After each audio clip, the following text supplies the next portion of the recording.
This man has an 8 to 10 year history of killing women all across the country.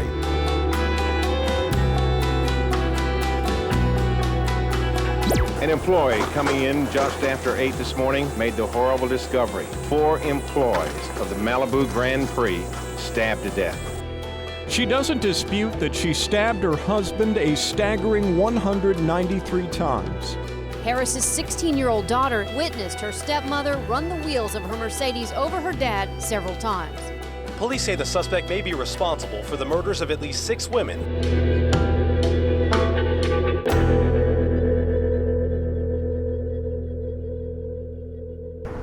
Welcome to the season finale of The Evidence Room. For this episode, we're taking you into Acres Homes, a pocket of Houston that was formed after World War I when homes were sold with an acre of land, hence the name. We're about 10 miles outside of downtown, but there's still enough wide open spaces out here. It has a rural feel. Unfortunately, in 2006, serial predators used these isolated pockets as hunting grounds. It would take Houston police about 2 years to crack these cases, and when they first started, they thought they were looking for one predator. They later realized that was not the case.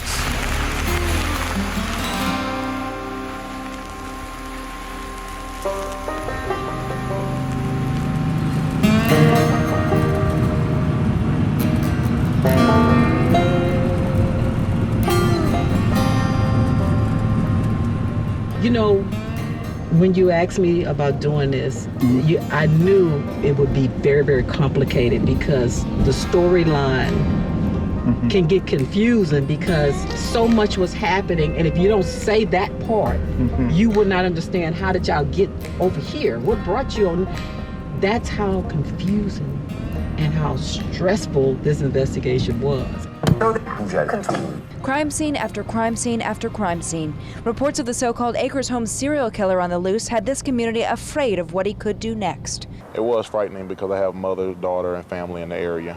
For Merrick Burton, it meant a lot of nights wondering and worrying. When you have a rapist of that nature running around, you want to make sure that he's off the street so he won't hurt anyone else. Talk about what were you doing at the department and how did this come to you? You know, homicide was a large division, and that means you had the murder squad, you had family violence and sex crimes. When I became a mom, I said, listen, I'm gonna go to sex crimes, 8 to 4, weekends and holidays off. I kept getting these reports. And remember, we got several squads. The sergeant every Monday put down a report, and I said sexual assault, Mansfield, Church. Call, couldn't reach the victim. The next week, get another case. It's almost like through a spirit, I kept getting the same Mansfield address each week. The third week, after not being able to find any of the complainants in the case, I get a tap on my shoulder, and it was from homicide saying, didn't you have some sexual assaults behind the church on Mansfield? I said, yes, I did. I'm still looking for my victims. He said, well, we found a body. And that was the impetus to how the Acres Home serial killer started. The cases that you kept getting on your desk, yes. Who were these people? They had lived high-risk lifestyles. After I did my background on them, 2 were African-American females. I called mom. She said, baby, I don't know where she's at. I sent letters. She said, baby, I got your letter, but when I find my daughter, I'll let her know that you're looking for her. So the complainants were very, very difficult to find. When you pulled up their criminal history, like we do in any of our investigations to try to get a background, you could see a pattern. And that pattern was, they rarely made reports. So if they did make a report, whatever they experienced was very traumatizing because the behavior of an individual who chooses that lifestyle, say, oh, it's just a part of the job. But for these 2 young ladies who played a very valuable part in our case, I mean, when we found them, we were able to get a description. We were able to get a DNA sample. We were able to go and have her participate in a sexual assault kit. So all of that played a large role to the homicides. The attacks must have been particularly vicious for them to come forward and call police. Yes, it was blitz. It was just a blitz attack. Many times they would say, yes, I will get in the car with you. And yes, I agree to do whatever the action was, but it was horrible. It was horrible. Horrible enough for them to dial 911.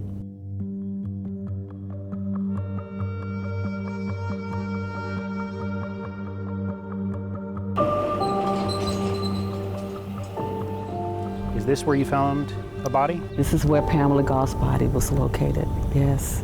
She was the first homicide victim in the Acres Home case.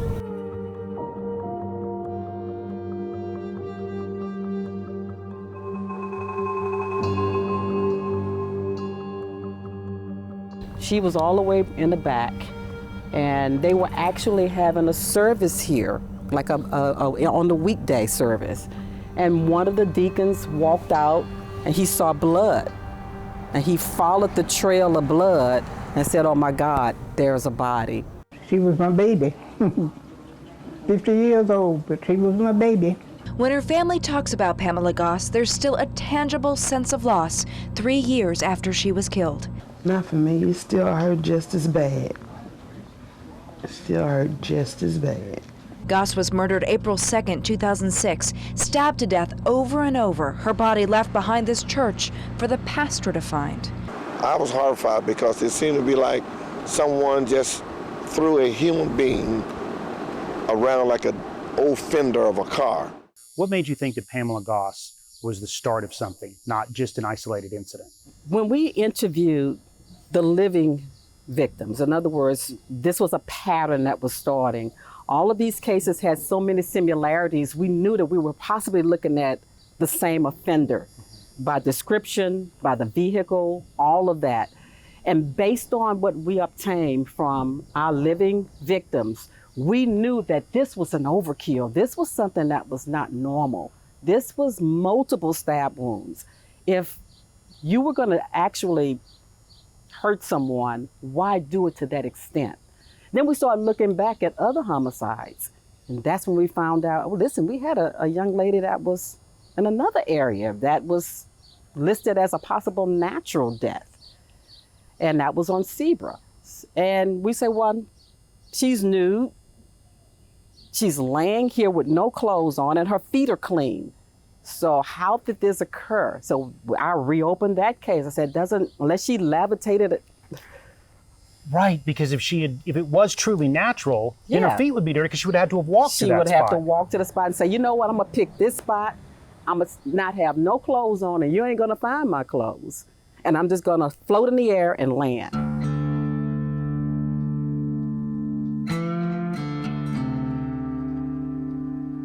Jasmine Clark. And where was Jasmine in relation to this? Jasmine was on 6,000 Zebra, so it's not that far. This is all this same area. Okay. All of this is in the same area. Okay, so was that before or after Pamela's murder? So we found her on January the 19th, 2006, and remember, it was April of 2006 when this case was here. Okay, so Jasmine was before Pamela technically, but it wasn't put together until... Exactly. So then did you just start looking at other... We started looking at other cases and we started mapping it out. But it was the living victims and the ones who experienced the sexual assaults that started giving us a better description of who we were looking at. They gave us a possible vehicle that we should be looking at. But we kept getting two different type of vehicles. One said, this is a guy with a red truck with a Superman sticker on the back. And the other one was a Pontiac, a grayish Pontiac. So I'm like, well, maybe we're dealing with two suspects working the same area at the same time and doing the exact same thing. And it was. Okay, but they didn't work together. They didn't work together, but they will. Look, let's look at the area. And let's look at the area back in 2006. She was only 21 and trying to get her life back on track after going through legal problems with drugs. But before she could, Lakita Stubblefield became the latest victim of what police fear is a serial killer. She'd been missing for a couple of days and then all of a sudden she come up dead. Just want to find out what's going on and try to bring everything to justice. Police say the suspect may be responsible for the murders of at least 6 women whose bodies have been found in or near the Acres Homes area in northwest Houston. Investigators say most of the victims had drug problems or were prostitutes.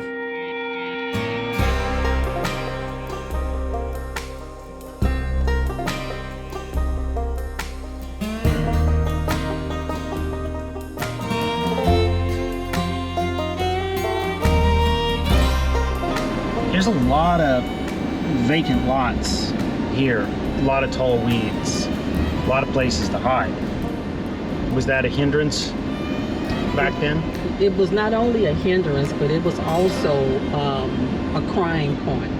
And I say that is because immediately after we brought this to light, that in this area, it's being denied the complimentary things that is given to others. And so we had a day where we brought out mounted patrol, we brought out volunteers that helped clear the area. We brought out the city of Houston with their dumpsters and their tractors, and we made it a unified effect. Just because these bodies are found in Acres home, and these women may have questionable lives, that this perpetrator will not show up in your neighborhood if he's not quickly called. Leaders in Acres Homes increased the reward money for information leading to an arrest and the filing of charges to $20,000 and issued a firm statement to whoever is behind these crimes. This is not where you will rest.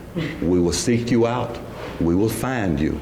And when we find you, we will prosecute you. These guys preyed on the fact of, one, if you scream, they ain't gonna hear you. If you scream, they're not gonna care. And if you scream, I'll kill you. So when you are working in those type of dynamics, listening to these young ladies who didn't choose, I think the lifestyle or the environment led them through that pathway, but they're still human. And we still treated them as human beings. They got their rape kits. We got, scientific evaluations conducted. We sat down and we got a complete check of their body just to make sure that nothing else was occurring. And that's how we end up making a determination that we had 2 offenders in the exact same area. How many victims in total do you believe were out here from that time period? At least 6 or 7 that homicidal, and multiple as it related to sex crimes. I think our lightning is getting ready to come.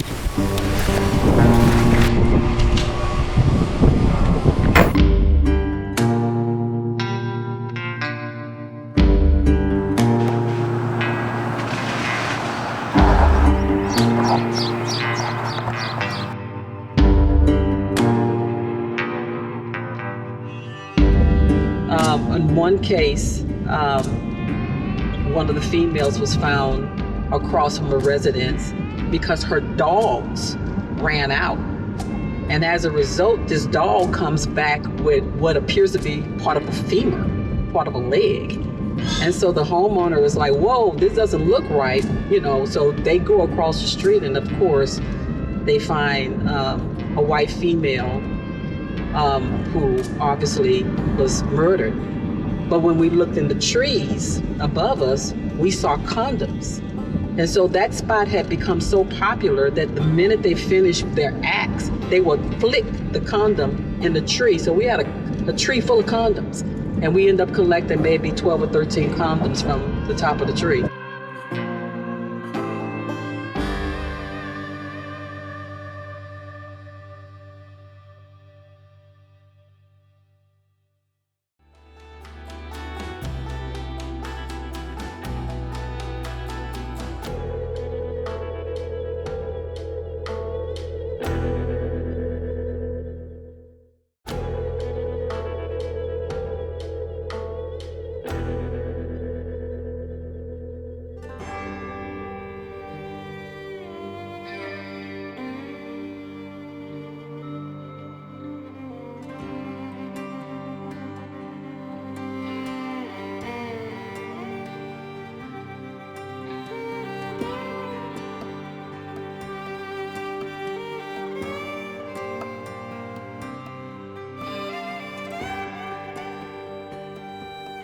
Did you at first think there's just one person out here, or did you think multiple?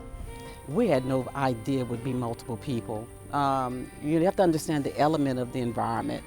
And so when you say we found someone that was deceased and it looks as if it was natural causes, we know we have a lot of drug activity in the area during that time, but this was different. And that difference came from when the patrol officers came out and said, no, this is not something, this is a brutal, brutal, brutal death. And so that was the foyer to us knowing that we probably have something that is not normal within the neighborhood.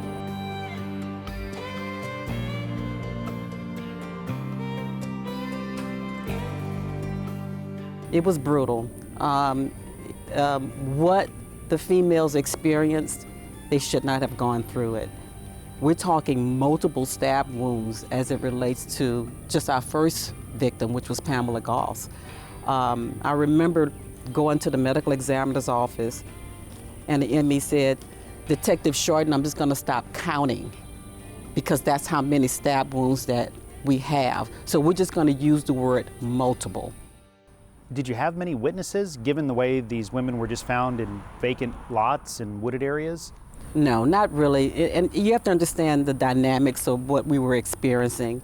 We knew that our complainants had a history. And if you go back and you try to speak with, family and friends or even neighbors, they would say, yes, she walked the street. So these are very high-risk victims, high-risk complainants, where their disappearance would not be a norm. Okay, so nobody reported them missing, No. They just were found. Exactly. We were able to gain information on our offenders by the individuals that were left alive. So the sexual assault victims played a large role in solving the homicide cases. It had to have been bad because their normal behavior was prostitution. And so if you get a complainant that has that line of work that they classify themselves as, and they dial 911, speak to an officer, get a rape kit, that confrontation had to have been alarming to them.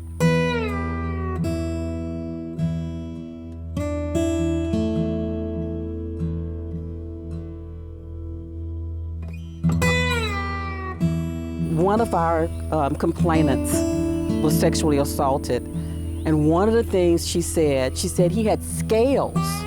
And for us, doing our comprehensive interrogation or interview with her, you talking like scales, like he had a skin problem? And she said, no, scales. So I started Googling, and I said, does it look like this? And it was the Justice Scale. And that's... So a tattoo? It was a tattoo of a scale. Okay, how many of the victims reported getting attacked by a man with the scales of justice? We had a couple. We did. So we knew we had something consistent.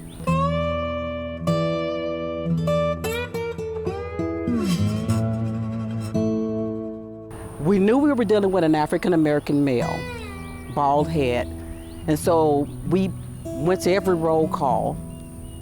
I mean, if it's 2 shifts, an evening shift, we were at every roll call. You mean police roll call? Police roll calls, because we were passing out the sketch of what the complainant provided us.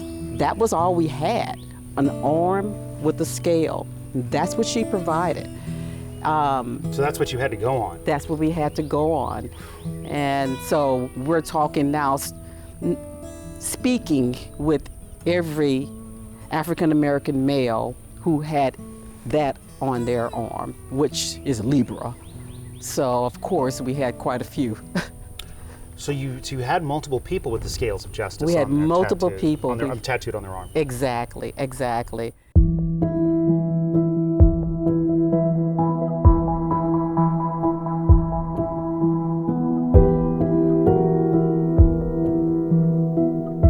I think I read you and your partner just drove around with DNA swabs. Yes, sir. Yes, sir. Talk about that. Well, I went to Walmart and I got just a little handle case, and I put files in there, and I put the consent forms, and we had the packages of swabs, the containers that it went in, and our gloves. And that was our traveling kit. You have to understand something.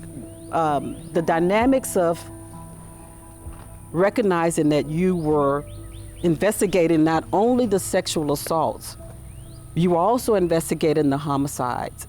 And with that left us with multiple complainants that are living and those that we know that are deceased. So with that, we knew we needed to gain access, through consent to those males who fit that standard. So did you just drive around in anybody that kind of fit a description you got a swab from? Or? No, we had a database, and that database provided us with those suspects that probably fit that standard. So we had an idea of those who were sex offenders and those guys who may have had the scales that were identified by public, because we had a tip line as well. But we also did so by the leads that we were getting. We had hundreds of leads that were coming in through our tip line, a lot of Crime Stopper tips. And so those tips gave us that probable cause to move forward with that individual. Did you think at the time that, okay, the person sexually assaulting the women is also the same person killing the women? We had no idea. And I hate to say that we had to come to a point in the investigations where we looked at each other and said, we're dealing with two different people. Because some of the complainants described the person as being a lighter complected, and some described the person as having a Domino's Pizza uniform on. And so we're like, wait a minute, we're dealing with two different things, and we had to come to that realization that we had two offenders working in the same area at the same time, and they did not know each other. In other words, they were not partners. What are the chances of that? That's unbelievable. How many DNA swabs do you think you collected over that period of time? Wow, it was between 70 and 100. Did you get any hits on the DNA? Yes, we did. Was it all at once, like, aha, bing, bing, bing, it matches all these different crimes, or? It took time. It took time. You have to understand, information that came from the victims that were living, so the complainants that were living. And we had one in particular who we found, and we did a diagnostic interview on her.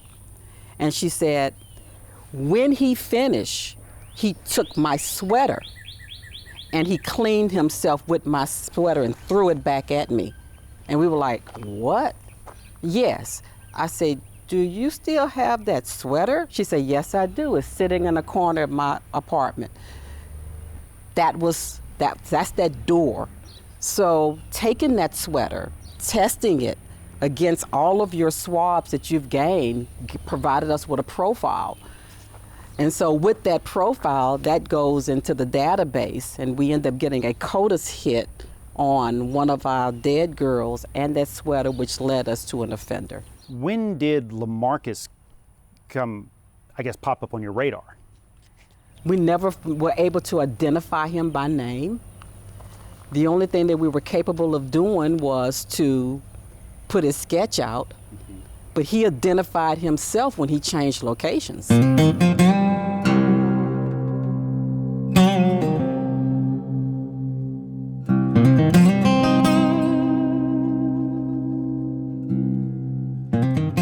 So when he changed locations from Acres Homes, he also did what he called a cooling off period. And that's a standard for serial offenders. They're like, dude, why did you stop for 6 months? And they call it, the FBI calls it a cooling off period. I had to work. He was still working. He still had a family, nice apartment, but he grew his hair out. And so his hair went from short to little twist. And then he put a little cap on his head. So now he goes from the LaMarcus McWilliams, with short hair, to now LaMarcus McWilliams with longer type hair. And this time, I'm not going to offend anymore in Acres Home. I'm now going to offend in 7th District, or Northeast Houston. Stay strong, sister. He had a victim in his car that he picked up. He took her to a vacant area in a wooded area over off for Homestead. In the archives, there's pictures of this silver Pontiac Grand Am. That was his car. That was his car. And there was pictures of this wooded area that backed up to like an 18-wheeler. Exactly. That was that area. The sexual assault occurs there, and because she's nude.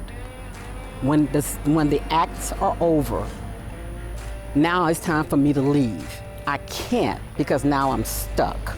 When his car got stuck in the mud, he told her, I get in the driver's seat and push the gas while you push the car. So he made the woman that he had kidnapped try and push him out of the mud. Naked and bound.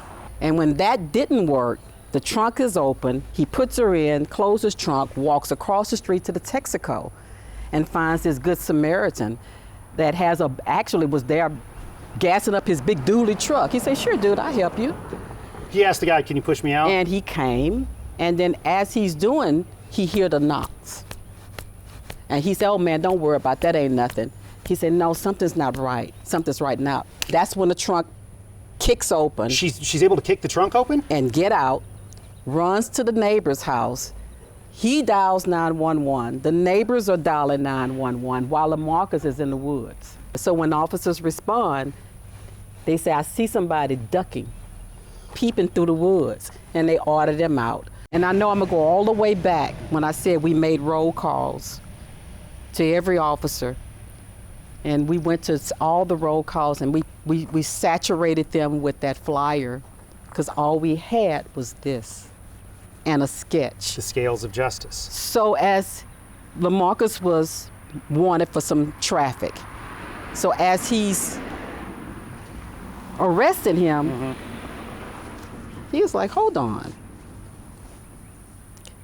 He said, and he ran and got his sketch, but by this time, he had the tattoo artist to put flames on the scales. So he knew that was out there. He knew it was out. So he put flames on the thing, and the guy kept saying, no, no, no, no. So he immediately calls sex crimes. He said, I'm not trying to be funny, but I think I have your guy. And that's how it all started. So essentially, LaMarcus's undoing was this one woman who escaped. Yes. There was no one to blame until now.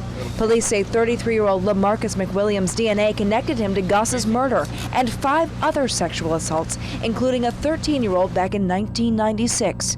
He was arrested last month after police say he raped an 18-year-old and then got his car stuck. I don't know how he got away with that, for so long. Police also say his DNA linked McWilliams to the death of Jasmine Clark, and he is the primary suspect in other bodies found in Akers homes between 2006 and 2007. Police say he's denying any involvement, but the community is breathing a collective sigh of relief. Believe it or not, I'm actually happy because it put the people at rest out here. Police showed us suspect sketches and pointed out how similar McWilliams' pictures look. They even showed a sketch of a tattoo witnesses remember him having of the scales of justice and show McWilliams having the same one. Goss's mother says she'd like to ask one question about her baby's death. I'd ask him why. Today's trial for LaMarcus McWilliams came to a halt. According to the judge, the complaining witness has not been located by the state to begin testimony, and until they find her, there's no trial. His attorney, Eric Davis, left frustrated. He says this will be a setback for his client. McWilliams, seen here back in September of 2009, appearing before a judge for the first time, is accused of murdering 50-year-old Pamela Goss. Police say his DNA connects him with Goss's murder and a series of rapes, including the sexual assault of a 13-year-old in 1996.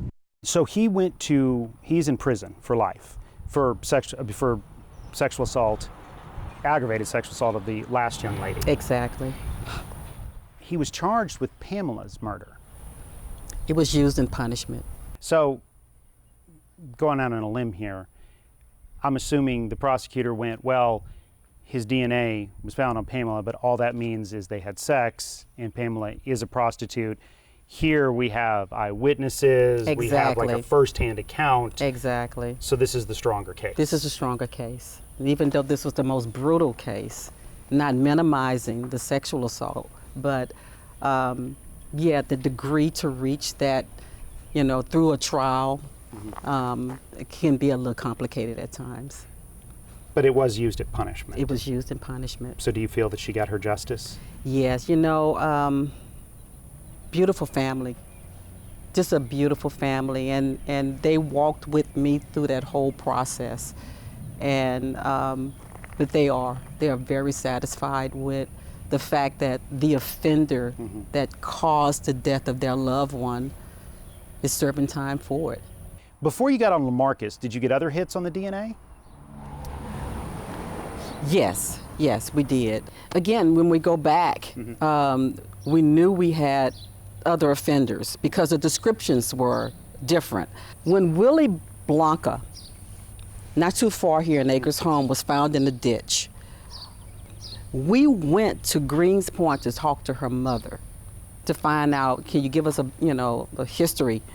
And as we're in Greens Point, we were approached and said, y'all from homicide? Like, yeah, okay, y'all must be here about the girl under the bridge. It's like, no, we're here on something different. Said, no, what about the girl under the bridge and the girl that's been burned? I was like, what are you talking? So those cases were already working. Those were cases that were not solved. And because they outcried to us and they led us to a boy by the name of Baby Boy. That was the street name. That was the street name. And so we ended up finding out that Baby Boy was Brian Davis. So interviewed Brian, took DNA samples from Don. We got a court order to get a DNA sample from him, doing all of the things that we did just on us pausing Acres Home and now trying to figure out, well, what's the girl under the bridge, which was Candace. And so Candace's case was already worked by another homicide team with no leads until we established Baby Boy.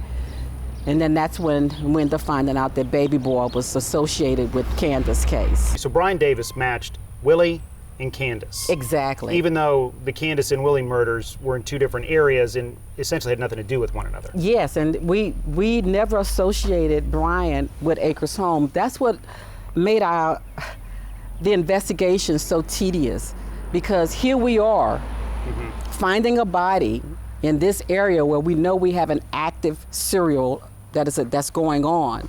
You have to go now and do a follow-up on the person that you just discovered who lived in the Greens Point area.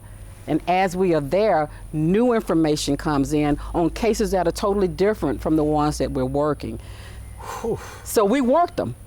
And we end up putting Brian Davis in jail on a case from the county. So the young lady that was burned was the county's case. Talk to me now about Junius Bilford, because was he connected to any of the murders or just assaults? He was a sexual assault. Do we feel that he may have been good for some? Probably so. But Bilford would pull up with a Domino's pizza box in his seat. And of course, remember we talked about high-risk victims. Well, of course they're walking, they're hungry. They're gonna get in a car because that's, in their terms, a trick. But you have a pizza as well, and that just makes it probably a little bit more complimentary to them. And that's how we were able to get Bilford identified, because we had two separate complainants providing information on two similarly looking black males. But one would say, no, he had a little beanie cap on his head. So if you remember, multiple sketches were a suspect without a beanie cap and a suspect with a beanie cap, because we were getting two different descriptions, not knowing we were dealing with two separate individuals. Okay. Yes. So DNA matched. So DNA also matched Bilford. Exactly.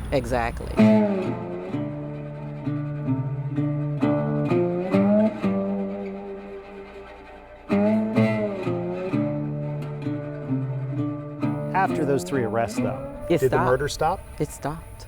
There was nothing else associated with that form of activity, with that type of behavior. Now, the element of the community, of course, you're going to have those issues, but nothing that, and we've searched and searched and searched, and there has been absolutely nothing of that effect.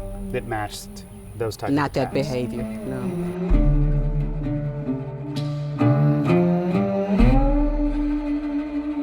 It would have been easy for the department to have made these cases a lesser priority, given the lifestyle of these women.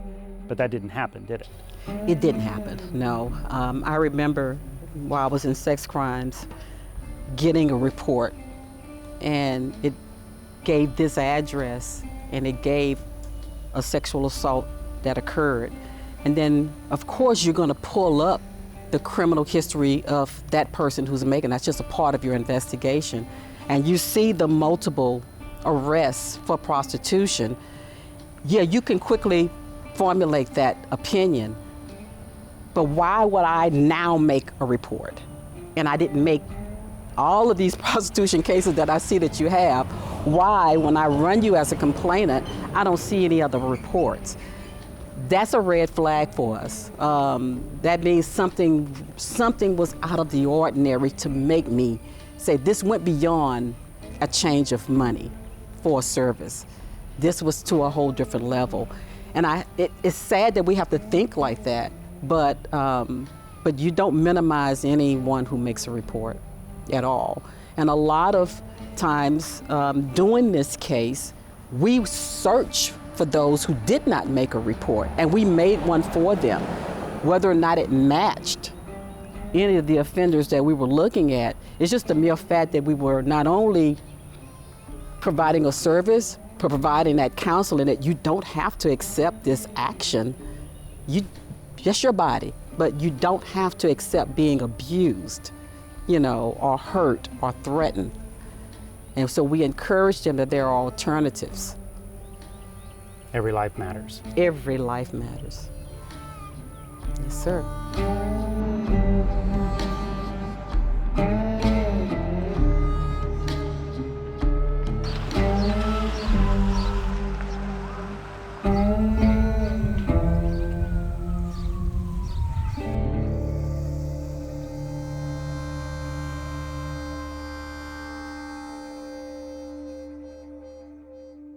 And that's it for Season 3 of The Evidence Room. As always, thank you so much for joining us for all of these past episodes. We're already starting to work on ideas for Season 4, so if you have a case that you'd like us to profile, please send us an email or call our tip line at 713-223-TIPS. And as always, you can get caught up on all past episodes of The Evidence Room by downloading the KPRC 2 Plus app. You will find it free to download in both the Apple and Android app stores. So until next season, be safe and take care of yourselves. Bye.